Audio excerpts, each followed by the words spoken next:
Hello, my loves. We are actually going to be beginning this podcast and going back to a few years of recordings of when I first had the idea of wanting to start a podcast. I want to honor her and let this be your sign to honor your journey and allow yourself to take it slow. Remember who we started this for originally. I may present to you past version of me. Welcome. This is Caitlin Fish, guiding us through uncovering and remembering our sovereignty through the muck of others' perspectives and expectations. All right, today's topic is self-love, going deeper than the face masks, allowing us to step further into a less vain perspective of self-love, starting off a bit strong. How much of your self-care and self-love is just a performative self-hatred? I did not realize how much of my schedules, my daily life was me performing self-punishment. We have all heard self-love can be hard and healing can be hard, but how are we making things harder for ourselves? We go out and we buy the creams and gels and patches, but are we going in and checking in with our body and ourselves and asking why we are feeling malnourished? Are we checking in with our sleep schedules? How much stress are we putting on our body that we can do an audit and check in with how many things that we are adding to our to-dos? I know we have so many different responsibilities, but the responsibility of self-love is supposed to be for pouring into you, for self-love. Would you sit with your friend, your best friend, your sister, your brother, your partner, and you see that they are having a tough time? Would you blanket or band-aid their pain with an item? What I'm asking is, before you sit and say, yep, I'm just going to go out and do this in the name of self-love, did you ever truly sit with the emotions of where the original pain was coming from, of why you needed to self-soothe in the first place? Wow. Would you put a band-aid on it with an item, or would you go and sit with them and treat them after getting to the root cause? How much of our self-love is performative? Maybe the reason why so much of self-love has seemed so vain is because it is in fact been performative.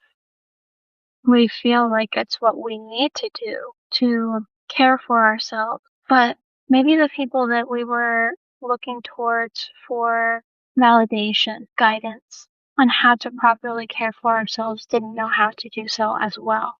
So now this is our phase in our life of learning what we need, learning what is healthy to us. How much of our lives is performative for other people? Have you chosen your career because that's something that you're passionate about and that you love? Or is it something that unconsciously or consciously you are proving to someone for their validation? Our self-care isn't going to look like our partners or our parents or our siblings. Self-care is figuring out what you feel energized after.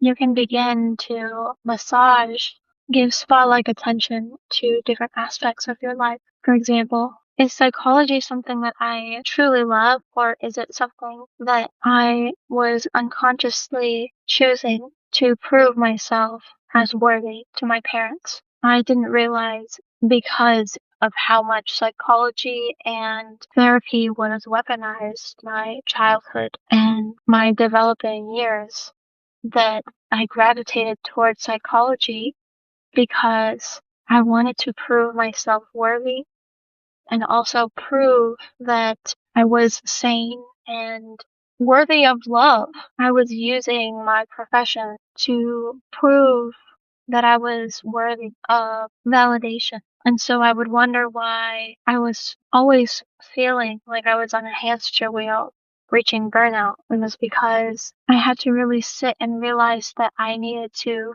acknowledge that the perfectionism and imposter syndrome that I was feeling for all of these years that I was trying to mask with band-aids of self-care days, spa days, shopping sprees.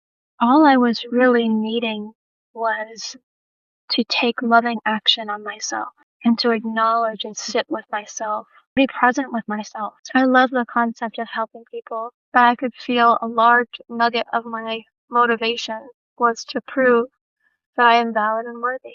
I have to continuously be asking myself still, what is it that I truly want? What truly fulfills me? It's constantly looking for something to recharge us.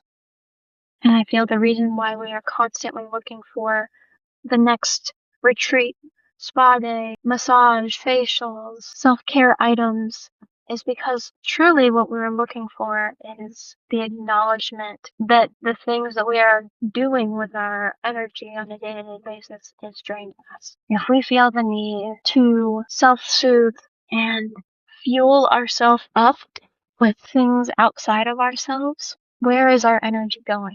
I promise you, the more that you take action on the root causes, and you may realize how much you are uprooting within yourself. I know so much of our identities is built from wanting to fit in, to be validated, to be proven worthy. How can we prove to ourselves now in our current present moment that we are already worthy and that we are deserving of sitting with where our energy is going on a daily basis without judgment? This is about your self-care being set up as a system that creates fuel all the time. The goal is to block out what was originally depleting that you were always needing to pick me up in the first place. And I understand, especially when our immediate reaction has been to push away these emotions and put the band-aid on. We are worthy of sitting with ourselves and getting to the root cause of why we needed that in the first place. Even if it's 5 minutes with yourself. I know the whole reason why you were wanting to self-soothe in the first place was to be kinder and of a friend to yourself. And you should applaud yourself and thank yourself for that. Because that is a big step. Now all we're doing is rewiring the effort of what you would be putting into the fixing and putting that energy into being the friend that sits.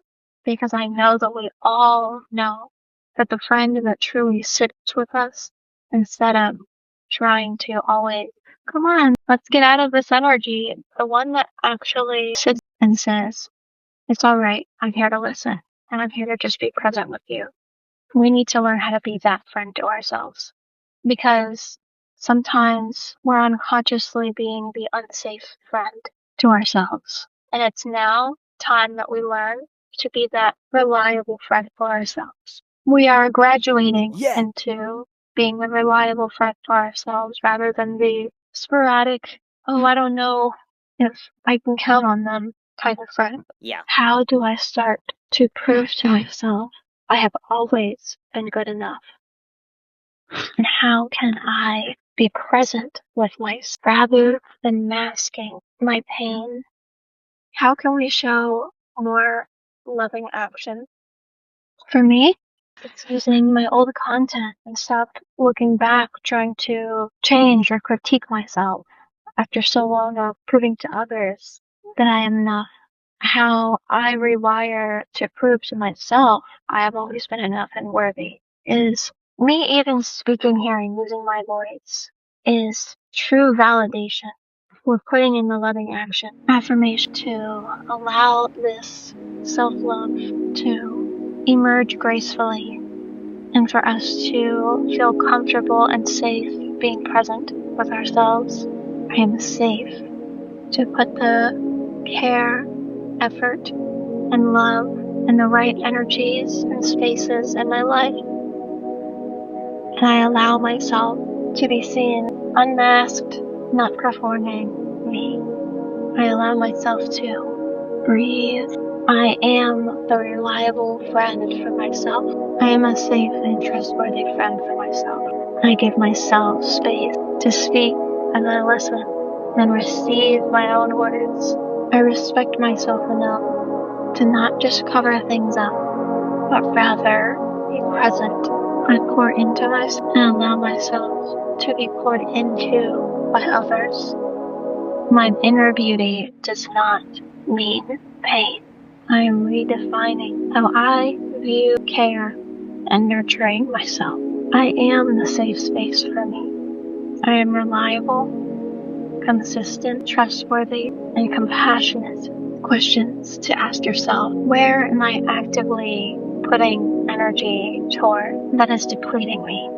Where am I looking for my cup to be filled? How can I provide the nurturing that I am looking for from others and myself? Where in my self-care schedules am I truly not feeling fulfilled, uplifted, or cared for? What hole am I trying to fill with the self-care that I am choosing? What is draining me that I am choosing the specific self-care currently? And how can I close those gaps? Sit with yourself like the compassionate friend that you are and that you have continuously done for so many others. I know that you have sat and listened to so many situations and found solutions for others. Now it is time to do that for you. You get to do this for you. You get to. You don't have to. You get to. This is a choice, just like you chose to be that loving friend for so many people. We get to choose to sit down and listen to ourselves right now. I love you.